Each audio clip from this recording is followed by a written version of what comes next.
Welcome to From Scratch. My name's Will, and today I'm going to show you how I got this big pile of jerky for under $30. So first thing I should talk about is what kind of meat to use. So the meat I'm using today is a top round London broil.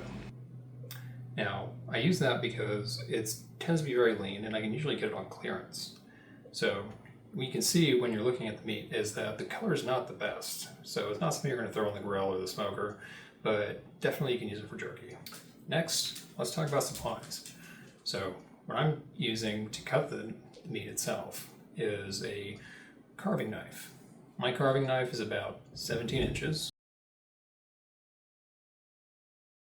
I'm also using a fresh, clean cutting board. I'm using a dehydrator made by Excalibur. I don't know if this model is still in service, but you can use whatever dehydrator you want. For the sauce, today I'm just using a hickory smoked barbecue sauce. Pretty simple, no frills. I'm also going to add some soy sauce.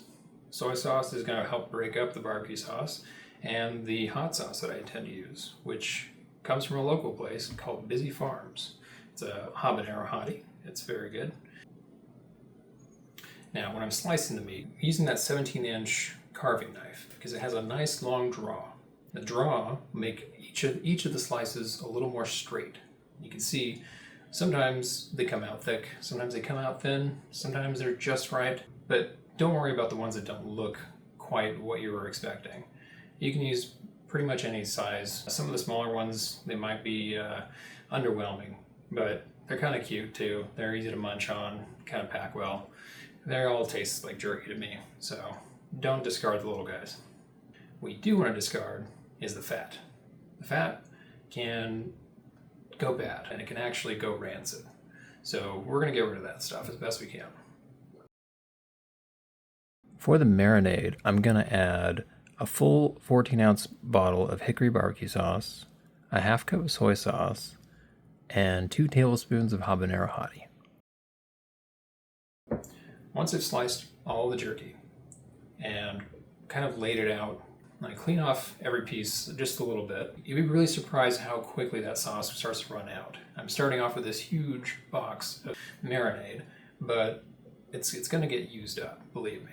So as we're reaching the end, I'm going to just give it a little shake, and I'm going to store it in the fridge overnight. So this is going to be like a 24 to 48 hour process. You're going to spend about 2 days, all said and done. Day 2, I'm going to put everything in the dehydrator.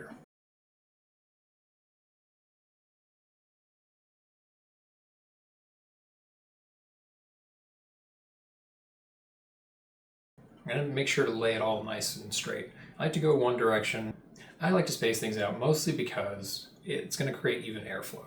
I don't know if that really improves the jerky. It does seem to make things more uniform, and I think consistency is important.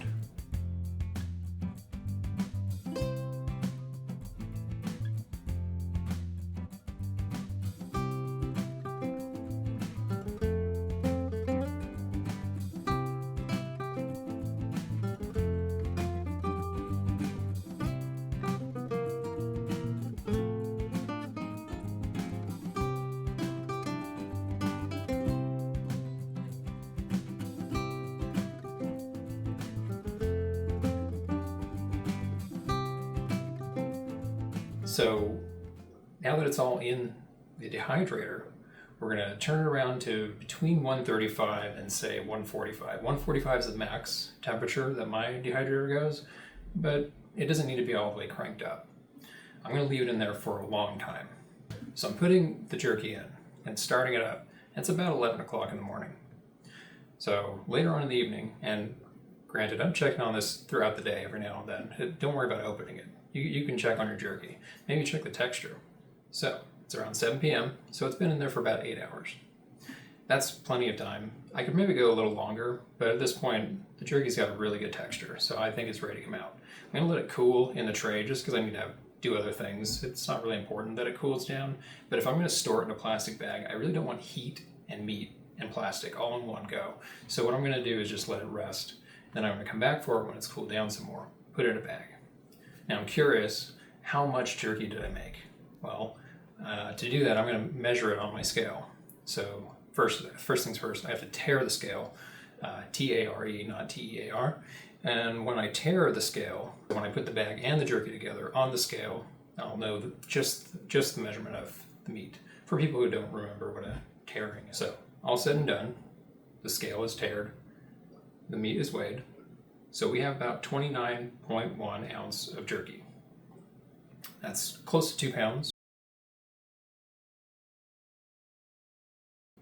Now, the reason I bring that up is because I spent about $28 on that meat. That's a pretty good cut, but it was on clearance, so I saved some money there. And spent a little bit of money on the ingredients. Some sauce, some soy sauce, some barbecue sauce, and some hot sauce. So all said and done, I'm still between $28 and $30. That's not that much for jerky when you think about the average price for jerky is somewhere between $25 and $40 per pound, and I've got nearly 2 pounds. So I'm saving quite a bit of money here. Now, that might not be the only thing you're concerned about. Maybe you want to make a more premium jerky.